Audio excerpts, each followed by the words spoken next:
Welcome to Helping Organizations Thrive. Today, I do have the great pleasure of Lorena Acosta. Welcome, Lorena. Thank you so much. Thank you for having me. After so many years that we plan to have this conversation, we finally have it.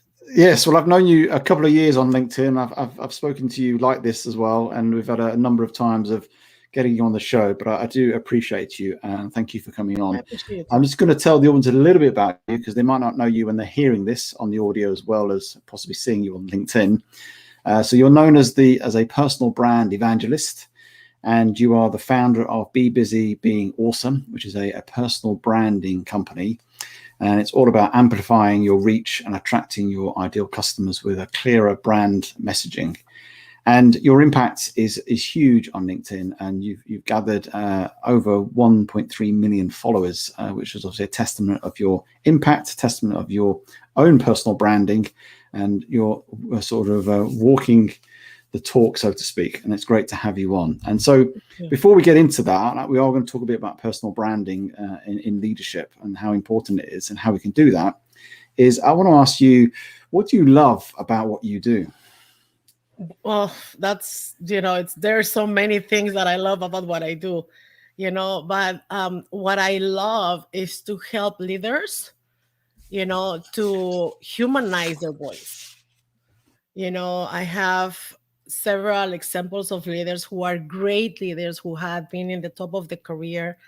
They are great thought leaders. The problem is that they used to write in a very corporate way, right? So to humanize that voice, sometimes for them is hard because they've been communicating sometimes for 30 or 20 years in the same way. So going into the social media space and develop their personal brand, it's a little bit hard for them to humanize that side because they don't wanna lose power, if per se, So what I help people is to really become vulnerable and become relatable because I have seen a lot of people here on LinkedIn who are CFOs, have a very high C-level executive titles, and they are super cool. I mean, they are engaging in posts, they're making jokes, they are approachable, and they are humanizing their brand, and at the same time, they become relatable. I mean, I will not engage, comment, like, or do any business with somebody that I don't feel relatable. No. And that's really important. That's really important, isn't it? And I like that, what you said, humanize, make ourselves more human. Because after all, we're all human. And I think often we sort of put these barriers up of job titles and positions and everything else. And actually bringing the human out is far more important, certainly in this day and age. And there's a way of doing that within social media. Absolutely. And I'd be interested, how did you sort of get into this? Did you set out to be a personal brand? No. So listen, I've been in the vacation, traveling and vacation hotel industry for all my life. I mean, I started when I was 18 years old on my summers. So, during my summertime, I practiced, I become one of the promoters, and I went to all my career of sales. I finished my college, and then I was hired in a different countries to do their marketing and to train people for sales and telemarketing. So I used to open like franchises in different countries in South America and here in Puerto Rico. So I'm a closer. So I've been working in the sales and marketing department for almost 30 years. If it's not more, I'm 50. So yes, more than 30 years. So, and it has been a very rewarding career. I love it. But, one day I decided to leave my job, and I came to LinkedIn to look for people that I knew in the past that they were in the corporate America to ask for help. But, at the time, LinkedIn was dead. That was almost 5 years ago. Yeah. And I'm pretty sure that all the messages were going to the junk mail because that was where my mail from LinkedIn was coming, and staying in the junk mail. So nobody was reading. So I was like, okay, nobody wants to connect. Nobody wants to respond. So what I'm gonna do? I mean, after 2 weeks, I get a job from a local recruiter who they know me because I have a my name is very well recognized for what I do Hmm. in the industry. So I receive a lot of calls. They hire me, but I continue on LinkedIn because I thought I don't want to experience again these 2 weeks of not knowing the adversity, the questions, because I was not sure where I was going to end it up, right? Hmm. So I decided to start branding myself the same way that I teach all my salespeople how to sell themselves before they sell their product. Mm. So this is exactly the same thing, So I'm not teaching my clients to become a salesperson, but to really recognize what are the skills, the capabilities, and the image that they want to portray in social media. So we develop those and we just showcase. And you are here. We are with all And those here we are. followers and clients as well. And so you're demonstrating it clearly. Now, personal branding has come a thing, not just in the sense of independence coaches and consultants. It's come a thing in leadership within organizations to Of really to brand yourself. Now, course. I'd like to understand. I mean, you touched on it in your intro, really, on how would you sort of define what personal branding is? What does it really mean? Because it can come a bit of a, I don't know, it's almost a trendy word, and I don't think sometimes it Yeah, becomes so no, no, sad people no. forget what it is. Personal branding is the nucleus of the trust factor. That's it. So, say that again. The nucleus. Of the trust factor. Personal branding is the nucleus of the trust factor. That's it. That's personal branding. You want to meet somebody, you want to get a relationship with somebody, you want to do something with somebody, you need to brand yourself. And personal branding is a true sense of who you are as a human Mm, being. It's who you are as a person. Know what title do you represent, because in the end of the day, I mean, last year was the best show for everybody. That titles mean nothing. mm. Many people lost their jobs and they went down again to the scale. So you know what? Showcase who you are as a person, show your character, what you stand for as a human being, and you're Mm. gonna win. I like that definition. That's probably the best definitions I've heard. The nucleus of the trust factor. I mean, that's just incredible. It says it all, really, doesn't it? So how do we go about this? Because I think some people have this misnomer that personal branding is all about telling people how great you are, and as long No, as you're no, doing it in an authentic way. How do we do this with a way that no, that no, no, demonstrates that no, trust? no, no. Personal branding is not about you. Personal branding is about them. When you Mm, develop your personal brand, it's not about you. It's not about how great you are, because then you become very narcissistic, right? And you're gonna showcase like a I mean, I will not trust some. I mean, I know many people who just talk about themselves. But it's fine to talk about themselves if you're gonna create a story about an experience that you have in your life, mm. right? But then what do you recognize from that experience? What is what you're gonna share to your community? I mean, just talk about yourself is not it's not that's not my thing. I mean, I hope that you know that. I know that thing. Yes. So how does well, I suppose firstly, if you're a leader of an organization, right, you're a CFO, you're a CEO, what's the motive and the drive to do this? Because they could say, well, it's not about me, it's about my business. Mhm. So why is it important as a leader to personal brand myself, to get in that space? Why do you There think are it's important? many reasons. One of them is to escalate on corporate, right? So if you want to get a better job, a better position, I mean, there is nothing better than brand yourself on social media. Because I'm gonna give you an example. A couple months ago, I was hired by a high-level executive in Australia, and we start with my course. My course lasts 5 weeks, right? So we were in the middle of my course when she was sharing with me that she was being interviewed for another job, for a bigger position that she was applying, that she was having. So I was like very excited about her. I said, that's going to be great. I mean, you're going to start with new position and with your personal branding. It's going to be great. So we were waiting while we were transitioning my course, right? So, and then, she come and tell me one day, you know what? I was, eh, I was selective with 300 people. And then they narrowed it down to 3 people, 2 men and 1 woman. I was the only woman, right? And they come and tell me, we're sorry. We know that you are very qualified. You qualified for the position. The problem right now is that you have no branding. Interesting. Yes. So she come and tell me, this is why he told me that I have no branding. I haven't brand myself for all these years. So that was So part of the feedback that they had no yes, branding. I mean, that was wow. part of the feedback why she wasn't hired. Why she was not selected. Now, I have other clients who have come and told me, hey, this company just hired me to become the thought leader of the company. So I need to develop my personal brand. So right now, companies are hiring, in the technology industry, most of it, high educated people, to become the brand ambassadors for the company or the thought leader, to start hiring people and to start talking about the company and talking about the culture.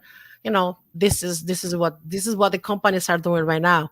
And I have another clients who are in the top of the positions, and they cannot grow more because they already are in the top.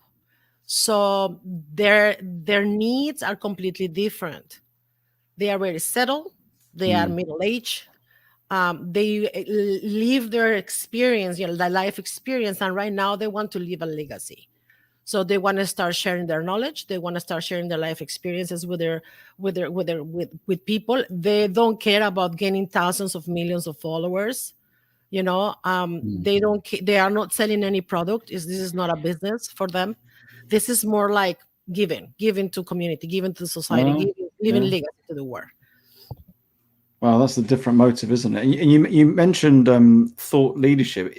Is personal branding part of thought leadership, or are they the same thing? Of How do course. you? I mean, personal branding is for everybody. So you just have to be specific.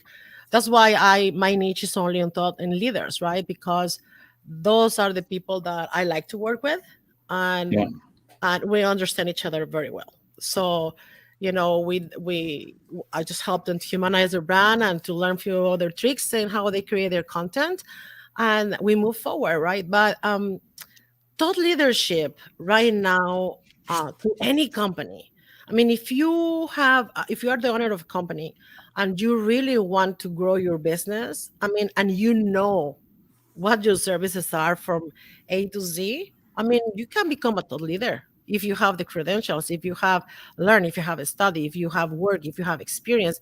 So and you have the recognition, right? So you can become a thought leader. So, but there is a lot of leaders, that they are not active on social media, and they are truly thought leaders. And, I like to find those people on LinkedIn and read about them and engage with them, because I learn a lot from them. And I encourage any leader that they need to start stepping out. Society needs thought leaders. The world needs thought leaders, you know? Absolutely. So, if some leaders out there right now who are deemed as thought leaders and they've got something to say, and they want to do this, but they're not entirely sure, how do they go about sort of demonstrating that sort of nucleus of who they are and that sort of humanize themselves? Where do they start? Because it's They quite can call me. scary. It's quite That's the scary, best isn't it? start. Reaching at me, calling me. That's good. The best start.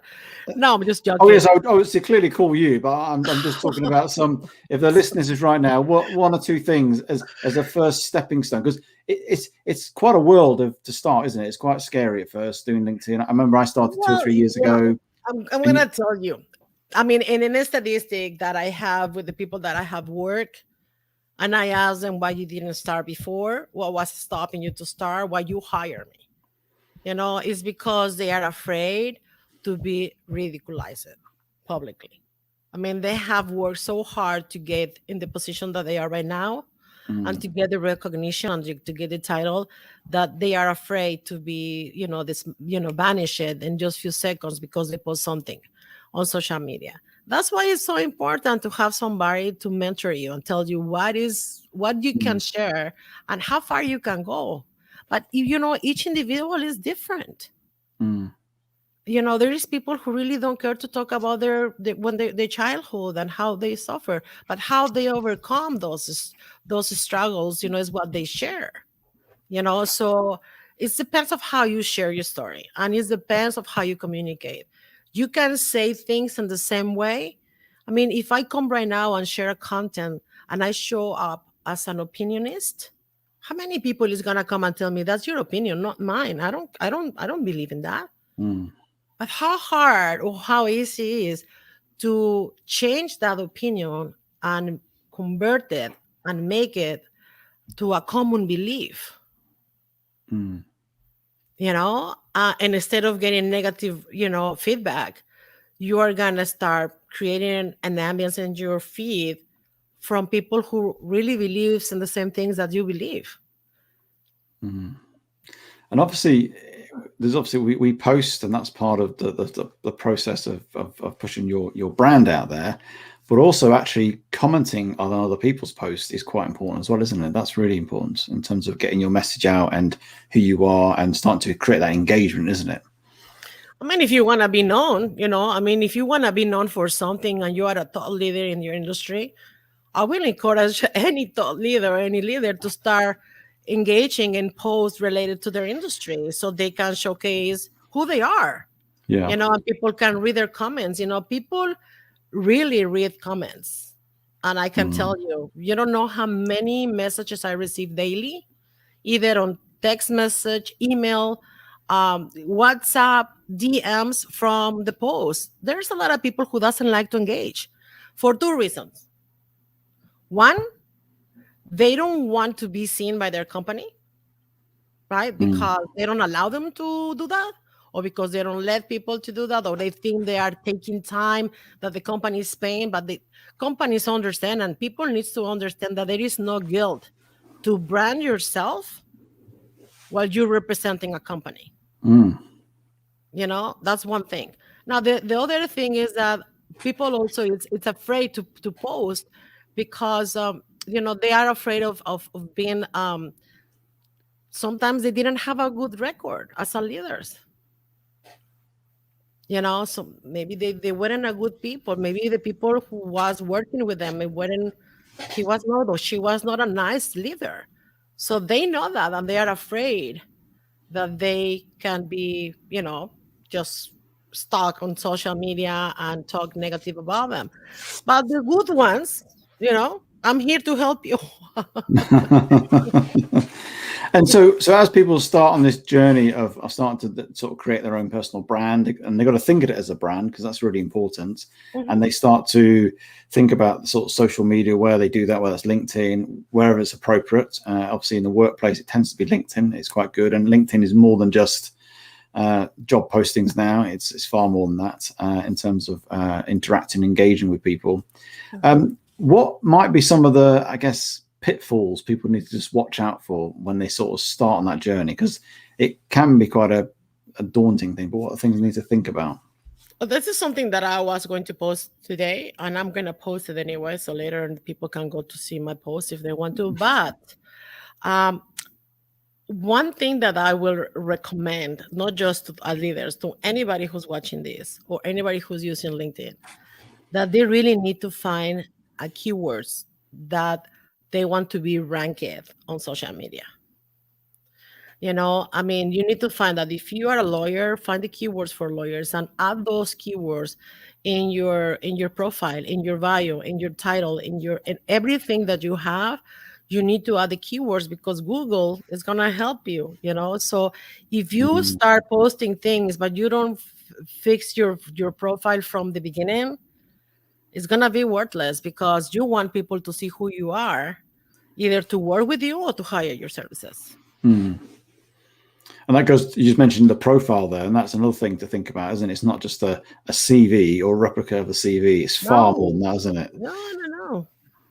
I mean, and really people needs to really use keywords. I mean, and then check, in the board, on the search board, if you rank on those keywords. You need to see that, because if not, if you don't put keywords, sorry.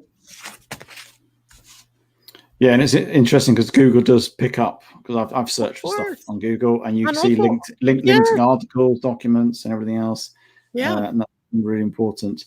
So, and then the second thing that I will say is that they really need to dig very deep into themselves, and to make an analysis and a self, a recognition of what are the values that they stand for today. I'm not talking about the values that your parents taught you when you were at 6, 7, 10-year-old dining with them in the table.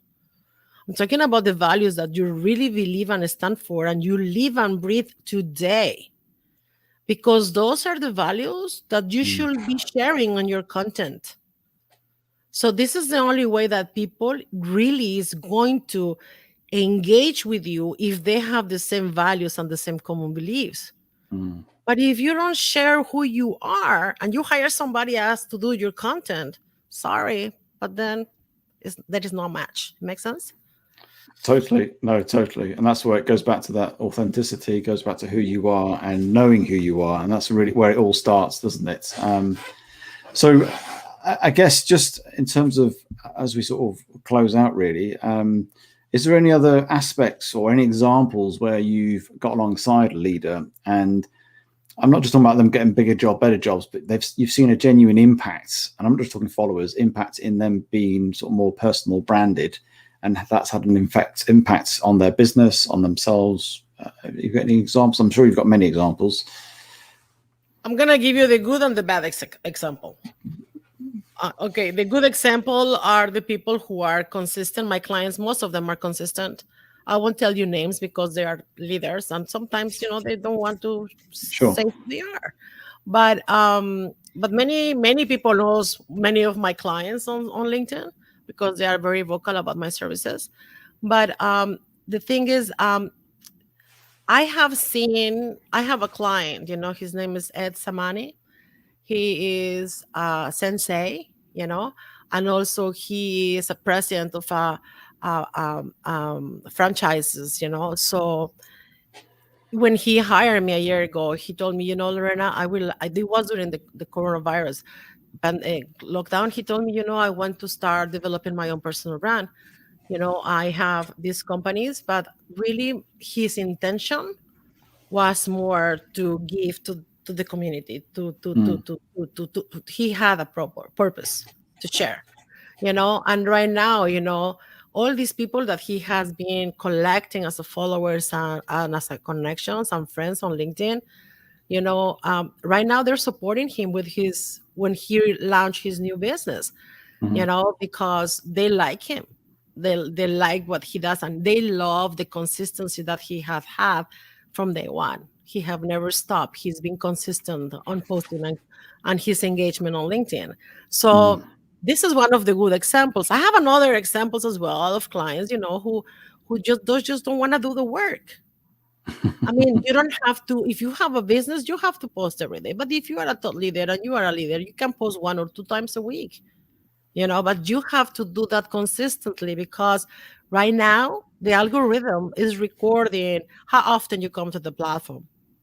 So if you post once a day, every day, I mean, the algorithm know that you come once every day. But if you come every 3 days or every 4 days at 4 o'clock and at 3 o'clock, it's a mess. So you need to be very, very, very strategic. And how often did you post, and the days that you post, so the algorithm, can help you to reach the people that you want to be seen for. And consistency, and that's not just in a sense of obviously personal branding. Consistency in leadership is really important. Your behavior consistent, what you're talking is consistent. That's there's some your tone, I mean, your brand voice. What is going to be your brand voice? What is going to be the tone of your voice? What is going to be your leadership style? What is going to be how you want to be perceived? All those things are important. Personal branding is a process. Yeah. Personal branding is not just to show up and start posting horses or kitties, which are great. I love animals, right? But personal branding is a process, and you have to go through that process, and everything is anchored. Everything goes together. So yeah. Brilliant. So just, have you got any sort of final thoughts to leaders who are listening right now about their personal branding? Yes, my recommendation to any of you, I mean, you don't have to hire me, but you can look for somebody else who can help you to really develop your personal brand, and who has the knowledge, not only about marketing and branding, but also who has the knowledge in the things that you are interested. There is a lot of people right now who are helping others with their personal brand, but see their numbers, see their engagements, see their reviews, and see their results. Don't become another victim of social media. No, there's a lot of fake out there, unfortunately. Who are very good at sort of making them look like they're doing it, but they're not really. Thank you for your time today, Lorena. It was a pleasure, and I really enjoy it, and I'm so happy that we have this conversation, and I'm grateful for you. No, brilliant. Thank you very much, and no doubt speak to you next time. Thank you. Sure. Bye now.